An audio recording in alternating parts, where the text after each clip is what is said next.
ఇతర రాష్ట్రాలు మనతో పోటీ పడ్డాయి. కానీ కేటీఆర్ గారు ఒప్పించి మెప్పించి మన రాష్ట్రానికి తెచ్చి మన హైదరాబాద్ బ్రాండ్ ఇమేజ్ పెంచే ప్రయత్నం చేశారు. అంతే తప్ప ఇక్కడ అవినీతి జరగలేదు. ఈరోజు కేవలం ఇది ఒక కక్ష సాధింపు తప్ప ఇంకోటి లేనే లేదు.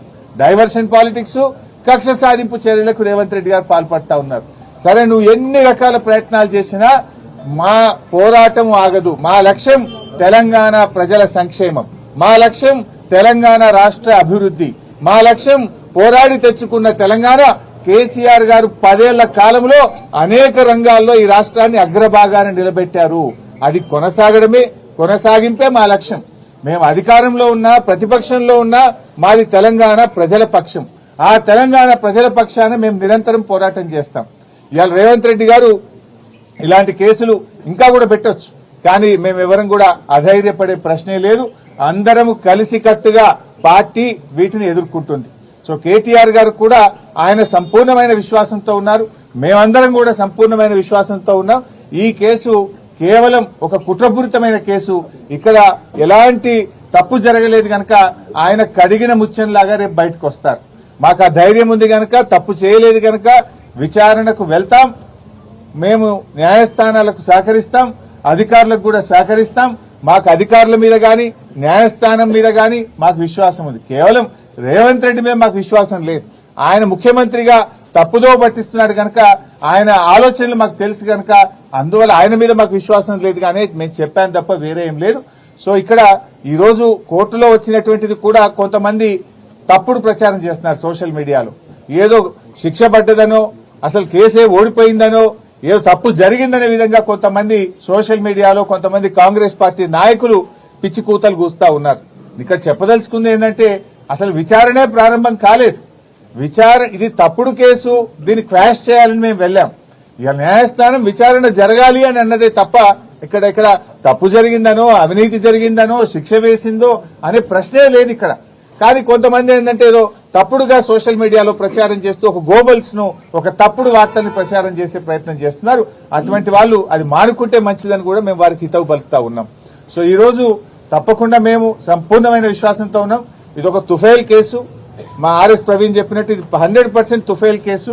ఫైనల్ గా ఇందులో ఎలాంటిది కూడా బయటకు వచ్చేది లేదు. అసలు ₹1 రాష్ట్ర ప్రభుత్వ ఖజానా నుంచే పోయింది లేదు. రాష్ట్రానికి ఆదాయం వచ్చింది తప్ప రాష్ట్రానికి జరిగిన నష్టమేం లేదు. రాష్ట్ర ప్రయోజనాల కోసం చేసిన తప్ప కేటీఆర్ గారు స్వంతగా తన కోసం చేసినటువంటిది కాదు.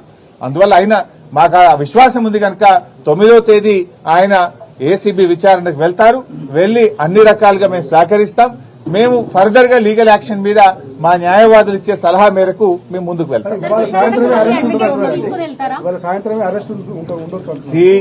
ఏముంటది అంటే దానికి ఏం భయపడతాం. ఇవాళ చేస్తాడా, రేపు చేస్తాడా, ఈ అక్రమ అరెస్టులకు మేము భయపడేటోళ్ళం కాదు. ఇదేం మాకు కొత్త కాదు కదా.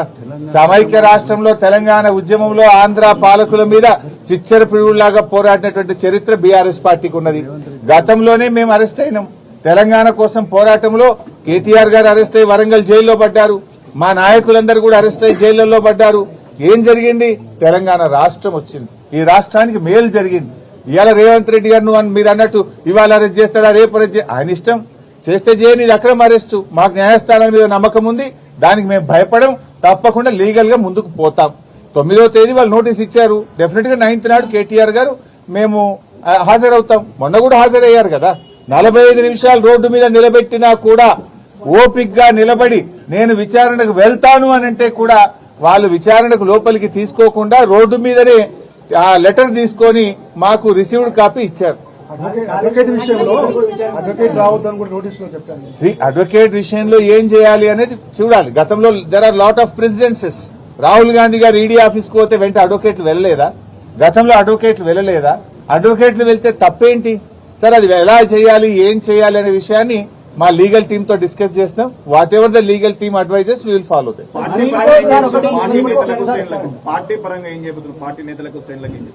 ఏం చేయాలని మేము ఆలోచిస్తాం.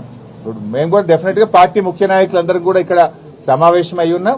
గవర్నమెంట్ యొక్క చర్యల్ని బట్టి పార్టీ పరంగా మేము ఎలాంటి నిర్ణయాలు తీసుకోవాలనే దాని మీద చేస్తాం. ఒకటి మాత్రం క్లియర్ బై సార్, ఆయన అరెస్ట్ చేయని ఇంకా 100 కేసులు పెట్టని రేవంత్ రెడ్డిని ప్రశ్నించడం ఆగది. రేవంత్ రెడ్డి ఈ ప్రభుత్వం ప్రజలకు ఇచ్చిన హామీలు అమలు చేసే విషయంలో బీఆర్ఎస్ పార్టీ పోరాటం ఆగదు. We will go on fight. ఆయన మీద పోరాటం చేస్తూనే ఉంటాం, ఆయనను ప్రశ్నిస్తూనే ఉంటాం, వాళ్ళ అవినీతిని బయట పెడుతూ ఉంటాం, వాళ్ళ ఫెయిల్యూర్స్ ను కూడా ప్రజాక్షేత్రంలో బట్టబయలు చేస్తాం.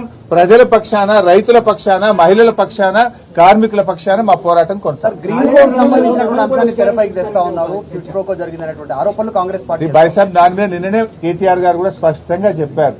గ్రీన్ కో ఒక రూపాయి రాష్ట్ర ప్రభుత్వం ఇచ్చిందే లేదు. అసలు నీకు ఎవరికైనా కంపెనీకి నువ్వు సాయం చేస్తే వాడు నీకు ఉల్టా పైసలు ఇస్తే అక్కడ అవినీతి. గ్రీన్ కో ఈ రాష్ట్రంలో కాంట్రాక్ట్ చేసింది లేదు, గ్రీన్ కోకు రాష్ట్ర ప్రభుత్వ ఖజానా నుంచి ఒక రూపాయి ఇచ్చింది లేదు. ఇంకా అవినీతి అనే ప్రశ్న ఎక్కడిది? గ్రీన్ కోకు ఏమిచ్చింది రాష్ట్ర ప్రభుత్వం? కాంట్రాక్ట్ ఇచ్చిందా, డబ్బులు ఇచ్చిందా? గ్రీన్ కోకు మేము చేసిన సాయం ఏంది? అసలు ఒక రూపాయి గ్రీన్ కోనే ఉల్టా ఖర్చు పెట్టింది హైదరాబాద్ ఇమేజ్ కోసం, హైదరాబాద్ బ్రాండ్ ఇమేజ్ కోసం. గ్రీన్ కో వాళ్ళ సొంత డబ్బులు పెట్టి ఈవెంట్ నిర్వహించారే తప్ప రాష్ట్ర ప్రభుత్వం గ్రీన్ కోకి ఇచ్చింది అయితే ఏం లేదు కదా. మీరు చెప్పినట్టు హైదరాబాద్ మాదాపూర్ లోను మచిలీపట్నంలోను ఏసీబీ రైట్స్ ఎత్తున్నారు. ఉల్లంఘన జరిగిన లేదా అన్నది తేల్చాల్సింది విచారణ సంస్థలు. కాకపోతే దాంట్లో